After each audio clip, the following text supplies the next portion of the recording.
What's up, guys? My name's Aura. Really appreciate you guys checking out the Lore collection. These plugins were made just from the necessity to edit faster. Over the last few years, my day job, we make a lot of videos, and just fine-tuning our processes and making it quicker, I guarantee you these plugins are going to cut down hours off of your workflow. There's 3 in our collection called the Lore collection. This is the first one called Snap. Here's the UI.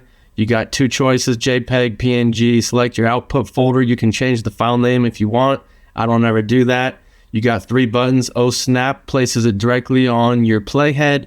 Snap in and out exactly how it sounds, or if you just want it to go to file. So we're going to get right in. If you do not know how to install these, please read our user manual. AE Scripts, AE Plugins has a free ZXP/UXP installer. Go download that for your computer. These work in Premiere Pro and After Effects. We're going to start in Premiere Pro, and I'm just going to show you a few user cases. Like I said, you can select this output folder anywhere you want. I just got it on my desktop for the presentation. I called it Snap. I would suggest you do the same. And then, yeah, 99% of the time I'm using PNG. I like the lossless quality, but JPEG is good, especially for a quick thumbnail. So that would be the first user case. Let's say you wanted to get this out for a YouTube thumbnail. If you want to change the output name to that, absolutely go for it. Just hit snap to file. Wherever your playhead is, it's going to snap a photo to your file. If you go to your desktop, wherever you put that output folder, there it is. You can send that out ASAP. Get that to your graphic designer or create it yourself. Snap was created for 2 purposes. Number 1, speed. Put your playhead wherever you want to take the screen capture. Hit snap. It comes in at the stock duration of 5 seconds directly at your playhead. It's perfectly in your file, no unorganizations, and you're not going around looking for folders in your Finder window, dragging and then dragging to your playhead. So it's going to save you seconds at a time, but in the grand scheme, over a month or a year, you've saved hours of your time. Further, you can set it to in and out points. The coolest part about this is, even if your playhead is outside of your in and out points, if you hit snap to in and out, it is going to take that freeze frame and place it with your in and out points. A cool feature utilized from time to time. The second reason that we created Snap, far beyond speed, is for creativity. Right here, we have a shot and we want to reimagine it. The framing is already really cool, but let's see what we can do with Snap. I want to move him down a little bit to get him perfectly centered in the rule of thirds. And I also want to center him up in the rule of thirds as well. When you're actually utilizing this within your footage, if you know your in and out points and you have the shot plan, hit snap in and out. From there, I right click. I'm going to reveal in Finder. I'm going to open with Photoshop. And I've just created my own dynamic link. We're reimagining this clip, so I'm going to do a few different things here. If you're not using generic fill on your Premiere Pro footage, I would highly suggest it. It's a really fun way to reimagine your footage. From here, I already love what we created, but let's go even one step further. I want to add a futuristic moon right here.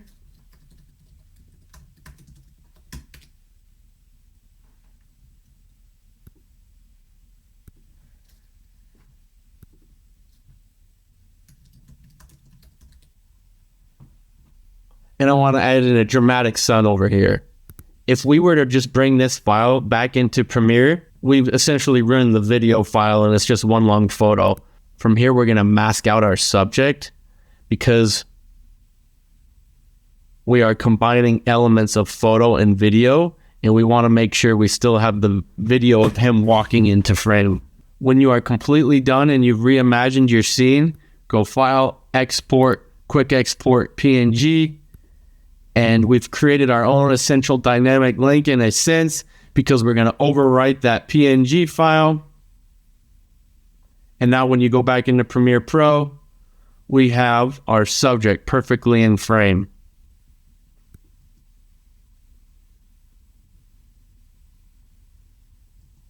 Add on the cinematic bars.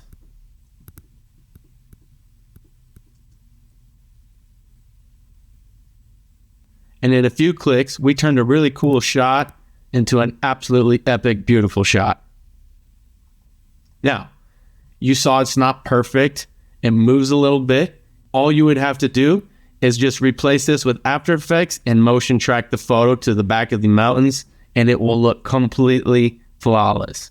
You also saw that his backpack kind of gets lost in the mask. Well, then you would just go back to Photoshop and you would just mask it out a little bit more. Hit File, Export, Quick Export PNG, overwrite that frame, and now you have a way better dynamic link. You say, what do you mean way better dynamic link? My experience with dynamic link, if I were just to select this and hit edit in Adobe Photoshop, it is way slower. My computer is not very good. It has 32 gigs of RAM and it can hardly function when I start doing dynamic links. Exact same idea. We're going to take a shot that was filmed horizontally and make it look beautiful inside of a vertical composition. I like that framing. We're going to come over here to snap, take the PNG. Here, you can see what it looks like if you just do it to your playhead. Brings it in on your timeline for 5 seconds. Easy. We'll just do that. Bring it over here. Hit reveal in Finder.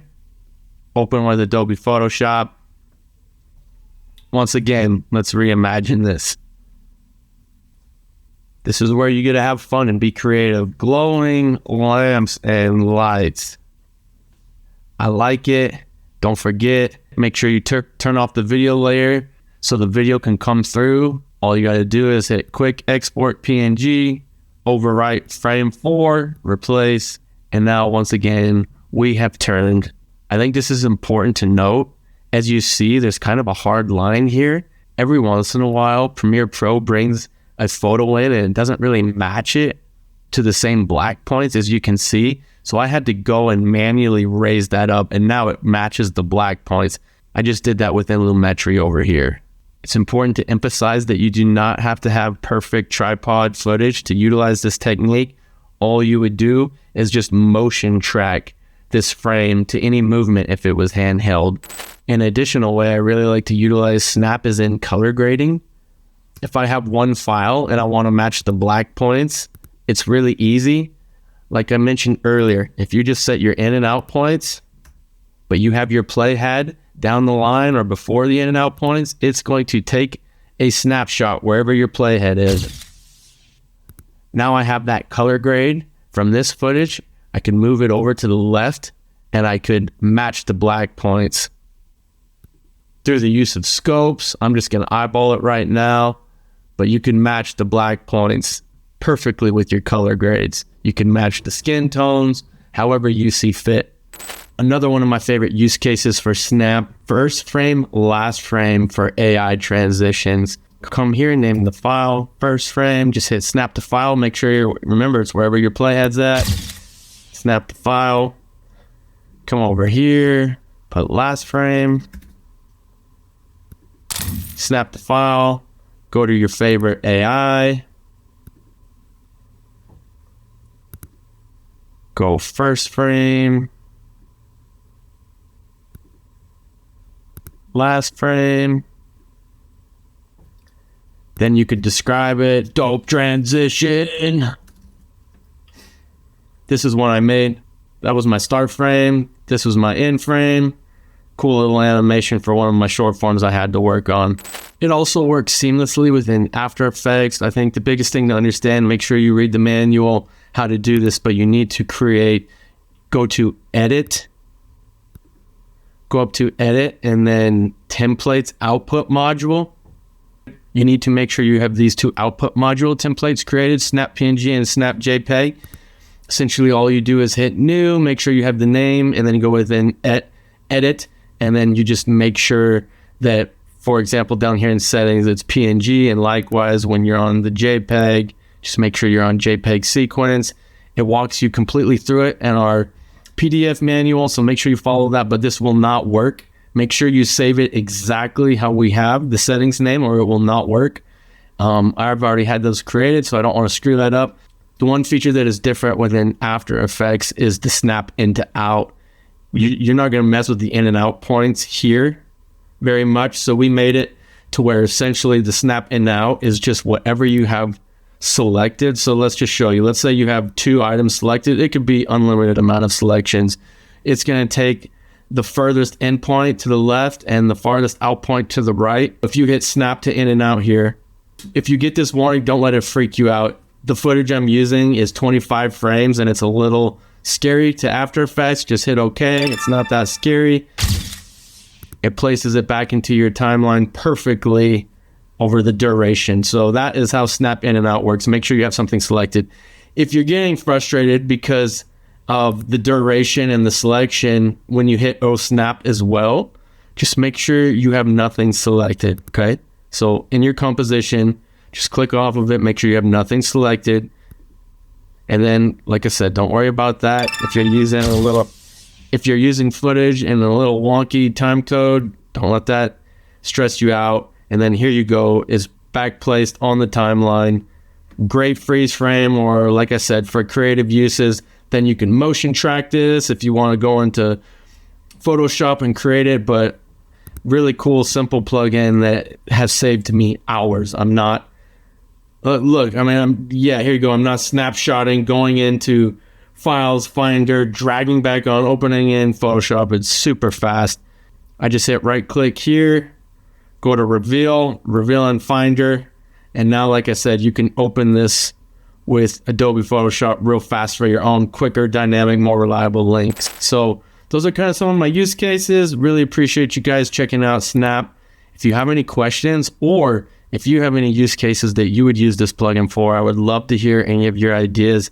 Love learning from you guys. Appreciate y'all. If you have any questions, hit me up. You can find the store to purchase the item in the description. And if you have any questions, just email me and I'll make sure to quickly get back to you. Thanks, guys.